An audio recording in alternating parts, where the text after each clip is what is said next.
Parurusahan ng Diyos ang mundo. Makinig kayo. Wawasakin ng Panginoon ang mundo hanggang sa hindi na ito mapakinabangan, at pangangalatin niya ang mga mamamayan nito. Iisa ang sasapitin ng lahat, pari man o mamamayan, amo man o alipin, nagtitinda man o bumibili, nagpapautang man o umuutang. Lubusang mawawasak ang mundo at walang matitira rito.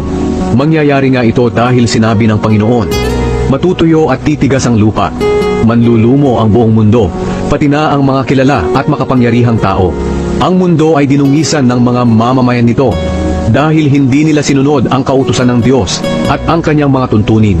Nilabag nila ang walang hanggang kasunduan ng Diyos sa kanila. Kaya isusumpa ng Diyos ang mundo at mananagot ang mga mamamayan nito dahil sa kanilang mga kasalanan. Susunugin sila at iilan lang ang matitira. Malalanta ang mga ubas at mauubos ang katas nito.